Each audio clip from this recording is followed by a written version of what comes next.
मित्रों नमस्कार। हम हैं धनीराम पटेल एडवोकेट, बिलासपुर छत्तीसगढ़। और आज चर्चा करेंगे अमेरिका में नवनिर्वाचित राष्ट्रपति डोनाल्ड ट्रंप 20 जनवरी को शपथ लेंगे तो भारत अमेरिका का संबंध क्या होगा और भारत की अर्थव्यवस्था की क्या होगी, इस पहलू पे चर्चा करेंगे। और चर्चा शुरू करने से पहले आप सबसे आग्रह है कि मेरे YouTube channel DR Patel advocate को सब्सक्राइब करें, लाइक करें, शेयर करें। मित्रों, अभी पिछले कई दिनों से, पिछले महीने भर से अमेरिका में जो 20 जनवरी के ट्रंप शपथ लेंगे, उसके बाद भारत के अर्थव्यवस्था पे क्या प्रभाव पड़ेगी और भारत और अमेरिका के संबंध क्या होंगे, इसके बारे में कई तरह के कयास, अनुमान और दुष्प्रचार देखने को मिल रहा है।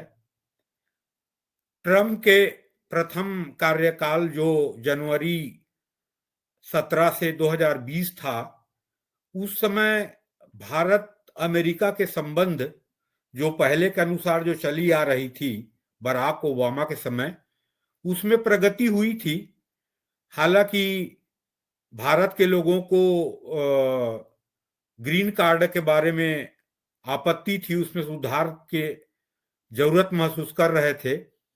लेकिन उस समय भी प्रथम कार्यकाल में इंडियन डायस्पोरा जो है, भारतीय समुदाय, वो पावरफुल बनी थी और क्रिटिकल टेक्नोलॉजी ट्रांसफर के लिए भारत और अमेरिका के बीच महत्वपूर्ण समझौता हुआ था। जो अमेरिका फाइव आइज कंट्री को टेक्नोलॉजी ट्रांसफर करने के लिए तैयार नहीं होता है, जिसमें ब्रिटेन, कनाडा, न्यूजीलैंड और ऑस्ट्रेलिया हैं, भारत को क्रिटिकल टेक्नोलॉजी ट्रांसफर के लिए बातचीत हुई थी और समझौते भी हुए हैं कई। लेकिन अभी जो दूसरा कार्यकाल 20 जनवरी 2025 से शुरू होने वाला है, उसके बारे में ट्रंप के बड़बोलेपन और कयास, अनुमान और दुष्प्रचार, इस आधार पे भारतीय इकोनॉमी प्रभावित हो रही है, जिसको आप देख रहे हैं। शेयर मार्केट में गिरावट दिखाई दे रही है। इसमें कयास भी है। लोग उनके बड़बोलेपन के कारण और खासकर चीन और रूस के बारे में जो उनकी टिप्पणी है, उसके कारण ये अनुमान लगा रहे हैं कि ये कनाडा को टेरिफ बढ़ाने की बात कर रहे हैं, चीन को 100% टेरिफ बढ़ाने की बात कर रहे हैं, और रूस के बारे में तो कोई बायलेटरल इकोनॉमिक रिलेशन रहा ही नहीं, आयात निर्यात दोनों बंद है। कनाडा पे 25% टेरिफ लगाने की बात कहा है। तो कयास, अनुमान और दुष्प्रचार के कारण भारतीय शेयर मार्केट प्रभावित हो रही है और कई दिन गिरावट भी आया, फिर उछाल भी आया है। लेकिन यहां पे मैं एक चीज बोल दूं, जॉर्ज सोरेस नामक व्यक्ति के जो टूल किट है, जो अमेरिका के बहुत बड़े इन्वेस्टर हैं और जिसका संबंध हिंडनबर्ग से है और दुनिया के मीडिया में उनका निवेश है, उनके जो टूल किट भारत में है और दुनिया में है, उनके दुष्प्रचार का भी बहुत बड़ा योगदान है। अनुमान लगाना कोई गलत नहीं है, लेकिन मैं एक चीज को बार बार रखते आ रहा हूं और बता रहा हूं कि भारत और अमेरिका के संबंध इस स्थिति में पहुंच गए हैं। अमेरिका को अपने आर्थिक विकास और सुपर स्टेटस, जो सुपर पावर स्टेटस है, उसको बरकरार रखने के लिए भारत से संबंध की जरूरत है, नहीं तो उसके सुपर पावर की जो स्टेटस है वो खतरे में पड़ सकती है। आज इंडियन डायस्पोरा अमेरिका में लगभग दूसरे नंबर के पावरफुल समुदाय है यहूदियों के बाद, जिनके पर कैपिटा इनकम बहुत अधिक है, और जो जितने महत्वपूर्ण फॉर्च्यून कंपनी के सीईओ जो हैं वो भारतीय समुदाय के लोग हैं। और आज चीन और रूस लगभग अमेरिका से कट गए हैं। रूस तो पूरी तरह कट गया है आर्थिक संबंध के मामले में, चीन भी कटने वाला है। तो एक भारत जैसे पावर की अमेरिका को जरूरत है। भारत में लोकतंत्र है, अमेरिका में लोकतंत्र है। भारत की आर्थिक प्रगति पिछले 10-15 साल से विश्व में सबसे नंबर 1 पे चल रही है और आगे भी चलेगी, ऐसा अनुमान है। तो भारत के सहयोग के बिना और एक मैन्युफैक्चरिंग हब की भी जरूरत है। चीन से जब आर्थिक रूप से अमेरिका कटेगी या अलग होगी या टैरिफ लगाएगी, तो एक मैन्युफैक्चरिंग हब की जरूरत पड़ेगी, जिसका मिसाल आप एप्पल के रूप में देख सकते हैं। आज दुनिया में एप्पल जो निर्यात कर रहा है मोबाइल, उसमें 50% आज के डेट में इंडिया से एक्सपोर्ट हो रहे हैं, जिसमें भारत को फॉरेन करेंसी मिल रहा है। और भारत और अमेरिका की ट्रेड जो है 125 बिलियन डॉलर की है, जिसमें व्यापारिक संतुलन, ट्रेड बैलेंस भारत के पक्ष में है। और भारत जितना निर्यात करता है उससे अमेरिका से कम आयात करता है, जो पिछले 15-20 साल से लगातार है। और भारत को व्यापार में, अमेरिका से व्यापार में 2024 की स्थिति में 37 बिलियन डॉलर की मुनाफे में है। भारत अधिक निर्यात करता है। चीन से व्यापार है वो भी लगभग 117 बिलियन डॉलर की है, लेकिन वो वन साइडेड है। चीन से हम 90% आयात करते हैं और 10% एक्सपोर्ट करते हैं। ट्रेड बैलेंस चीन के फेवर में है, वो भी 98 बिलियन डॉलर की। रूस से भी वो स्थिति है। अभी रूस से मात्र 8-9 बिलियन डॉलर की ट्रेड थी, वो लगभग 40 बिलियन डॉलर की हो गई है। लेकिन पूरा वो ट्रेड बैलेंस रूस के फेवर में है। पूरा जो पेट्रोकेमिकल जो सब आ रहा है, पेट्रोलियम प्रोडक्ट, वो सब आयात कर रहे हैं हम, और निर्यात हमारे से बहुत कम होता है, मात्र 2-3 बिलियन डॉलर की निर्यात होता है। तो अपने विकास को बरकरार रखने के लिए भारत के लिए और अमेरिका को अपने सुपर पावर स्टेटस को बरकरार रखने के लिए एक दूसरे से अन्योन्य आश्रित रहना जरूरी है, इंटरडिपेंड रहना जरूरी है। तब अमेरिका की जो सुपर पावर स्टेटस है वो बरकरार रह पाएगी, और भारत की आर्थिक प्रगति जो है, जैसे जो ट्रेड बैलेंस है अमेरिका और भारत के बीच, वो भारत के लिए भी जरूरी है। अभी शपथ लेने के पहले ट्रम्प जो भी बोल रहे हैं, लेकिन ट्रम्प ने समझ गया, ये समझ है उनमें। इसका मैं एक मिसाल देता हूं कि नॉर्थ कोरिया के जो डिक्टेटर हैं किम, उनसे किसी भी अमेरिकन राष्ट्रपति ने और यूरोप के किसी भी राष्ट्र ने बातचीत करना उचित नहीं समझा।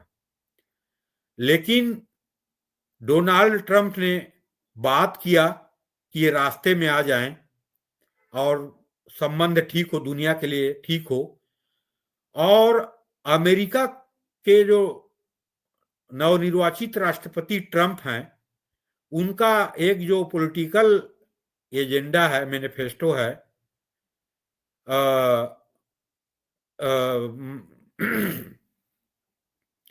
Make America great again, make America great again.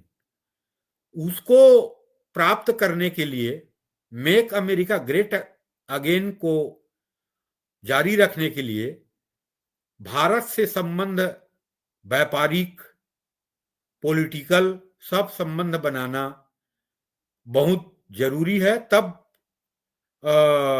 Make America great again की उनकी जो मैनिफेस्टो है उसकी पूर्ति हो सकती है। और भारतीय समुदाय तो पावरफुल है ही, और भारत को भी जो व्यापार है अमेरिका से उसमें फायदा है। और जो फॉरेन रिमिटेंस, फॉरेन रिमिटेंस का मतलब ये है जिससे भारत को फॉरेन करेंसी मिलती है, इसमें एक्सपोर्ट के पार्ट नहीं है। ये जो सर्विस सेक्टर में दुनिया के देशों में जो भारतीय कम्युनिटी, चाहे लेबर हो, चाहे स्किल लेबर हो, चाहे डॉक्टर हो, इंजीनियर हो, वैज्ञानिक हो या व्यवसायी हो, वो जो इकोनॉमी ग्रोथ करते हैं और जो उनकी कमाई होती है उससे भारत में रहने वाले अपने परिवार को फॉरेन करेंसी भेजते हैं, उसको फॉरेन रिमिटेंस कहा जाता है। तो फॉरेन रिमिटेंस प्राप्ति में भी मोर देन 25%, 25% अमेरिका से भारत को मिलता है। एक तो व्यापार में भी भारत फायदे में रहता है अमेरिका से, और फॉरेन रिमिटेंस भी मिलता है। तो आज की स्थिति में भारत और अमेरिका को एक दूसरे के पूरक बनना, एक दूसरे के पूरक बनना आवश्यक बुराई हो गया है। आप इसको मान लीजिए। मैं इसीलिए बार बार बोलता हूं कि सुपर पावर स्टेटस को अगर अमेरिका को मेंटेन करके रखना है तो भारत से अमेरिका को संबंध बना के रखना पड़ेगा। और भारत को ग्रोथ रेट को बरकरार रखना है और डेवलप्ड कंट्री बनना है, तो भारत के लिए भी आवश्यक बुराई है अमेरिका। अमेरिका के लिए आवश्यक बुराई है भारत। वैसे दोनों का संबंध है और इंटरडिपेंड है एक दूसरे के आज की स्थिति में। और एक चीज और बताऊं, जो डेमोक्रेटिक पार्टी का नीति रहा है भारत के प्रति और विश्व के प्रति खासकर, अगर ये मान के चलता अमेरिका कि रूस भी एक सुपर पावर रहा है, एक सुपर पावर है भी सैनिक रूप से, तो रूस से बात करता और सुलह की प्रयास करता, तो आपको बता दूं मैं, यूक्रेन और रूस के बीच युद्ध नहीं होता। क्योंकि सोवियत संघ का पार्ट रहा यूक्रेन, और उसके पार्ट से अलग हुआ, वो भी गोर्बचोव के नीति के कारण अलग हुआ और रूस ने स्वीकार किया। तो उसके कुछ रिजर्वेशंस हैं क्रीमिया में, कहीं भी उनको ओपन सी चाहिए साल भर के लिए, तो उसमें दोनों के बीच समझौता कराने का प्रयास करना था, उसको उद्वेलित नहीं करना था रूस को अमेरिका द्वारा। तो ये यूक्रेन और रूस के बीच युद्ध ही नहीं होता। आज जो 2.5 साल से युद्ध चल रहा है वो युद्ध ही नहीं होता।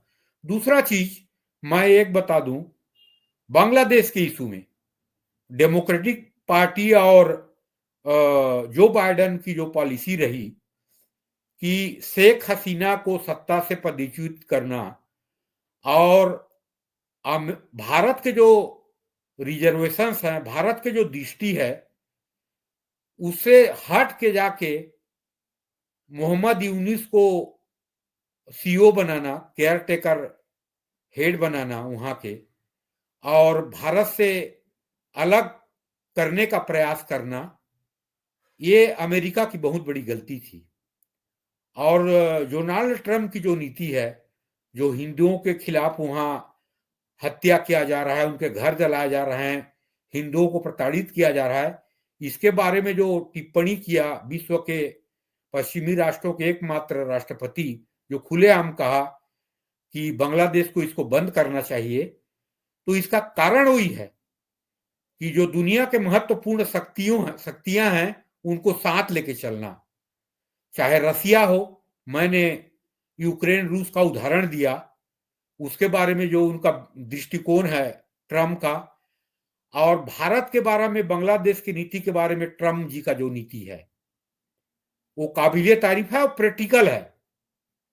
दुनिया के महत्वपूर्ण राष्ट्र हैं और उनके जो महत्व है और जो एक पावर है दुनिया के, सुपर पावर नहीं है लेकिन पावर है, रसिया और भारत, उनके भी जो रिजर्वेशन है, उनके भी दृष्टिकोण है, उनके भी जो एक प्रशासनिक दृष्टिकोण है, उसको भी अमेरिका को साथ लेके चलना पड़ेगा।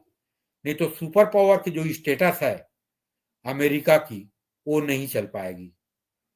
तो आज डोनाल्ड ट्रंप जी के जो न्यू एरा गवर्नमेंट का जो 02 है, कार्यकाल शुरू होने वाली है 20 जनवरी 2025 से, उसमें भारत और अमेरिका के संबंध क्या होंगे और भारत के आर्थिक स्थिति क्या होगी, इसके बारे में चर्चा करने आया था मैं। और मैं जो जिसको कहा उसको ट्रंप को स्वीकार करना पड़ेगा, भारत को भी स्वीकार करना पड़ेगा, और भारत प्रगति करेगा। और भारत और अमेरिका के संबंध निश्चित ही एक दूसरे के लिए, एक दूसरे देश आवश्यक बुराई हैं, और संबंध मजबूत होंगे। भारत भी आगे प्रगति करेगा, और शेयर मार्केट में जो डाउनफॉल दिख रहा है अभी, वो उनके टेनओवर में उछाल आएगा और भारत प्रगति करेगा, अमेरिका भी प्रगति करेगा और संबंध मजबूत होगा। तो आप सबको धन्यवाद। जय हिंद, जय भारत, वंदे मातरम।